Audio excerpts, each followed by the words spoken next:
SAF itu gunanya apa? Kalau sampai ada masalah, cuma daerah situ aja yang diotak-atik. Gitu. Kita maintenance-nya di satu tempat. Nah, sekarang ada permasalahan nih. Kemarin ada yang bilang, Bang, itu cewek yang rambutnya keriting, pakai baju begitu dekil, ngapain sih dia bawa-bawa mulu gitu. Ini kenapa sih disuapin? Tinggal mangap dong.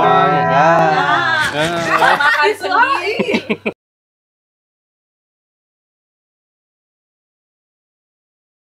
Pagi-pagi udah ngerenung aja nih. Mikirin apa sih, Bang? Apa? Wih, udah bawa kamera aja dia. Ngapain kita? Bikin konten ya? Yoi dong. Hai, jumpa lagi sama kita dari Arsitektur Indonesia. Hari ini kita lagi ada di proyek. Enak kok, dari tadi gue ngebayangin situ. Ya kan, abis jogging, muter gitu, istirahat di sini. Adem ya, Man? Tapi kayaknya kenyataannya nanti. Banyak istirahatnya doang, nggak ada jogging. Ya.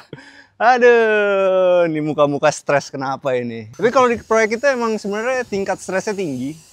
Kalau bisa jangan dibawa stres. Yuk. Ya. Coba absen dulu. Mukanya pada nggak asik nih. Lupa ngomongin jalur pipa gas. Jalur pipa gas. Ntar kita bahas. Oke. Ya. Kamu lupa apa? Nggak lupa lagi mikirin mau ngecor. Oke. Kalau kamu mikir apa kamu? Saya syok kenapa jadi ada pipa gas. Oke. Nah, ya kita jalan ya. Oke. Jadi ini teman-teman. Nih posisinya sekarang udah agak enak karena udah kelihatan bentuknya. Tapi emang bener juga kata emak gua kok. Gimana? Lama-lama seng ini jelek juga. Ya. Dicat aja, Man. Yang penting jalan ya. Jalan. Oke. Nah, ini besi-besi masih pada ngumpul-ngumpul. Jadi hari ini nih udah kelihatan naik semua kolomnya. Jadi yuk kita kesini dulu deh. Hati-hati dong, Bang. Oke. Jadi ini posisinya udah ada wire mesh-nya. Ini wire mesh-nya pakai M8. Ini nanti ini sebenarnya ruang kerja gua nih kok. Ini ya, masukin mana? Jadi nanti di sini ada lorong nih. Di sini tuh ada tanah miring gitu kan. Ini masuk lorong dulu sini, ya kan? Ini terasnya. Nah, ini buat ruang tunggu pasien. Ya kan, banyak yang stres 2025 ini. Nah, ini nunggu di sini. Di sini nanti lo lagi konsultasi, Iwang tunggu gantian. Kalau lo masuk sini harus private. Oke. Kalau Iwang ada masalah, bareng-bareng nggak apa-apa. Karena masalah lu paling berat nggak boleh dikasih tahu. Oke, jadi sekarang nih besok mesti dibersihin dulu sebelum dicor. Jadi kita ini kan hari Senin ya. Hari Kamis tuh mau ngecor semuanya barengan sama si wire mesh ya. Kenapa wire mesh-nya digabung seperti ini teman-teman? Jadi kalau bisa lihat nih kan langsung diikat begitu ya. Kenapa? Karena wire mesh-nya ini nanti juga berfungsi sebagai struktur. Jadi ketika ada gempa nih karena semuanya udah ngikat satu sama lain, dia nggak akan ada cracking. Nah, biasaannya ada yang dibikin dulu sleeve-nya, habis itu dibikin wire mesh-nya, nggak apa-apa juga sebenarnya. Cuman kalau ini kita karena ini bangunan cukup lumayan besar, jadi kita emang mau bener-bener kuat. Yuk, sekarang kita menuju kemana? Jangan lupa ya, jadi ini tuh nggak boleh langsung ditempel ke bawah, dia harus ada jedanya begitu, supaya apa? Supaya di bawahnya juga masuk semen. Nah, ini udah pakai plastik cor. Gunanya plastik cor apa yo? Gue jadi dosen aja. Gunanya plastik cor apa yo? Yang kenceng dong, nih murid males nih. Ya, sebagai penahannya juga dan sebagai dasarnya sebelum si betonnya ada di situ. Biar nggak nyentuh tanah langsung. Nah, ini nilai C, ini nilai B nih. Ayo, nih kita kesini. Nah ini kalau teman-teman lihat nih, begitu udah ketutup kayak begini kan kita bingung nih. Pipa-pipa yang di mana, buat apa, makanya udah diwarna-warnain nih. Oke. Nah ini semua udah ada. Jadi model bangunan kita ini tuh nanti bukan dibangun bareng-bareng sama bata. Jadi kita akan bikin kolomnya dulu, sleeve-nya dulu semuanya. Ini kolom naik, dibungkus dulu. Udah jadi, ada stek-stekan keluar begini nanti, baru masuk bata. Nah ada pertanyaan kadang-kadang, nanti nggak kuat dong bang. Nah karena di sini nanti ada stek-stekannya. Ada steknya satu begini. Ini ada bata di sini satu, di sini ada bata satu. Dia bakal ngikat juga kok. Ya. Gitu. Jadi dia kuat juga. Dan sebenarnya kalau bata itu dia tidak struktural. Suka salah tuh. Bata sebenarnya nggak perlu ada perkuatan ya. Nggak perlu ada perkuatan dia. Jadi kekuatan dari bangunan itu ada di kolomnya ini, strukturnya. Makanya dulu waktu di semester 3 tuh gue selalu diingetin sama dosen kita kan, jangan pernah maku bagian struktur ya. Kalau mau maku bagian sininya aja karena ini struktural. Nah, pertanyaan yang banyak apa? Itu biasanya mendingan bata merah apa pakai hebel bang? Nah, Kalau gue lebih suka bata merah. kenapa? Kalau hebel orang bilang kuat, bata merah orang bilang juga kuat. Cuman gue punya pengalaman dulu ada masang kitchen set pakai hebel. Kitchen setnya diisi barang terlalu banyak, rontok dia jatuh. Miring ya? Jatuh. Ya jadinya sejak saat itu gue nggak mau lagi pakai hebel gitu. Nah, tapi itu preferensi masing-masing lah. Nggak apa-apa juga sih sebenarnya pakai hebel kalau benar. Cuman kalau pakai hebel itu kan semennya juga Semen beda instan. kan, semen instan kan. Hebel itu emang diciptakan harus pakai semen instan. Kadang-kadang orang-orang itu tetap pakai semen biasa. Dicampur ya, biar Hasilnya murah nggak ya. kawin, biar murah. Nah, jadi kalau emang mau pakai hebel, tukangnya harus ahli. Materialnya harus emang dibikin untuk barang Iya. itu. Oke, lanjut. Nah, ini teman-teman nih. Di sini nih ada perkumpulan pralon-pralon. Itu nanti dikotakin tuh. Jadi dia itu adalah saf. Jadi di rumah ini tuh safnya ada 3 nih. Ada satu di sini, satu lagi di situ. Lihat nggak tuh? Di depan tuh. Yang ngumpul tuh, bertiga tuh. Mana sih? Nah, itu yang bertiga tuh. Nah, itu apa gunanya saf itu? Itu ya. Saf itu gunanya apa? Kalau sampai ada masalah, Hmm. cuma daerah situ aja yang diotak-atik. Gitu. Kita maintenance-nya di satu Maintenance-nya tempat. di satu tempat. Nah, sekarang ada permasalahan nih. Jadi ceritanya begini teman-teman. Belinda ini kemarin nge-review satu tempat. Yes. Namanya Alo House. Nah, nonton deh di videonya. Nah, di situ dia pakai apa? Jargas gas alam. Gas alam dari pemerintah. Jadi Belinda males pakai tabung gas. Jadi dia pengennya langsung aja. Tapi di sini juga sebenarnya belum lewat kok. Masa sih?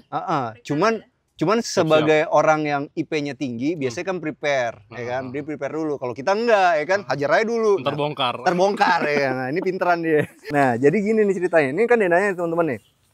Nah, kita punya dapur tuh ada di sini nih. Ini punya dapur di sini. Di lantai 2-nya itu ada dapur lagi, ya kan? Nah, jadi kita nanti ambil gasnya itu dari sini, ya kan? Nah, di daerah sini itu adalah si ini nih, si saf. Nah, jadi arahnya nanti dari sini, dia ketemu saf di sini. Habis itu dia baru dibagi ke dapur yang satu, baru ke dapur yang atas, gitu. Nah, karena udah telanjur kayak begini gimana? Gitu kan pertanyaannya kan? Iya. Pertanyaannya adalah pipa untuk gas itu cuman 3/4 inci, bener nggak? 3/4 tuh salurannya kan? Iya, 3/4 inci yang kita butuh kan. 3/4 inci itu berarti nggak sampai 2,5 cm. Karena 1 inci itu 2,5 cm. Nggak percaya dia. Ini jalurnya, lu kan perlu bikin jalurnya. Tuh, ini dari Alo House. Oke, salah ternyata teman-teman. Ternyata 1/4 inch. Jadi itu 3/4 itu dalamnya. Nah, bungkusnya itu berapa? 1/4. Gitu kan? Nggak apa-apa, Mat. Hidup tuh ada salahnya dikit nggak apa-apa. Yang penting udahannya bener. Yang penting udahannya bener, ya kan? Yang penting tuh hidup salah nggak apa-apa, tapi kita benerin, jangan salam dulu. Gitu, bener nggak? Nah, daripada gue salam dulu kayak tadi, ya kan mendingan Belinda aja yang jelasin, dia yang pinteran. Jadi maunya kayak gimana? Hajar! Gimana, Bel? Jadi gini ya, ini kan jalurnya Jargas ini kan belum ada, tapi kita prepare ya. Kalau misalnya tiba-tiba ada dan tiba-tiba mau dipakai, kita tetap udah sediain jalurnya. Nah, karena posisi shaftnya ada di sini,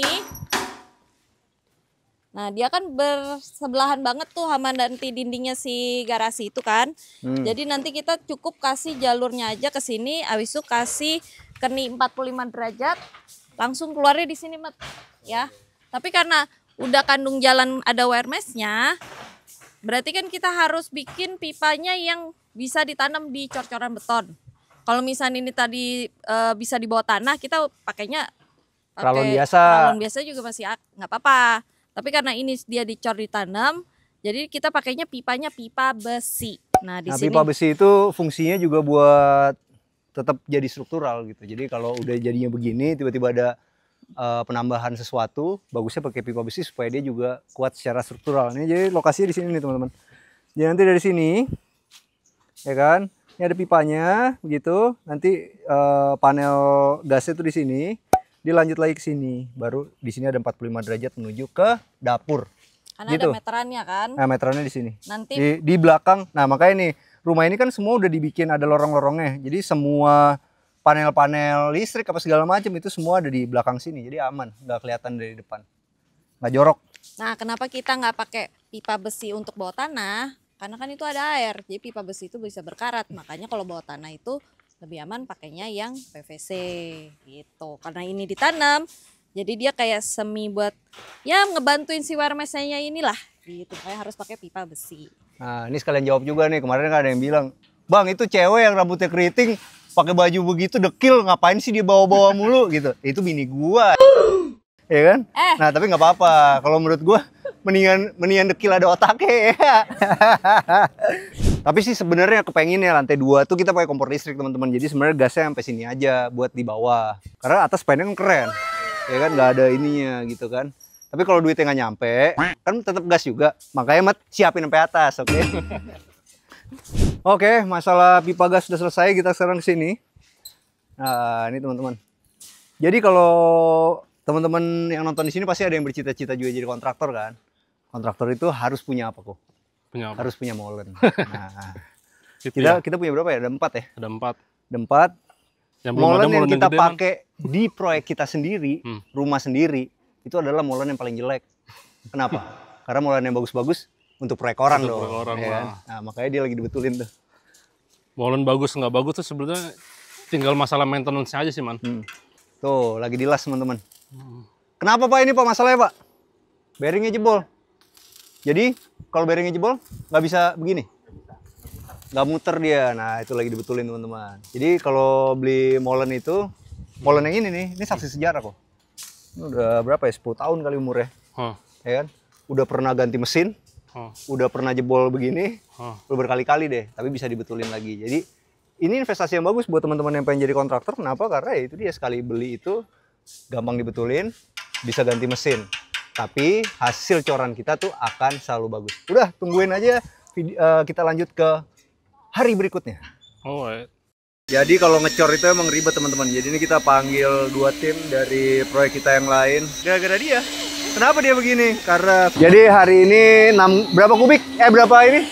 42 kubik, 42 kubik. 6 mobil. 6 mobil, teman-teman. Satu mobilnya berapa? 7 kubik. Duitnya? Duitnya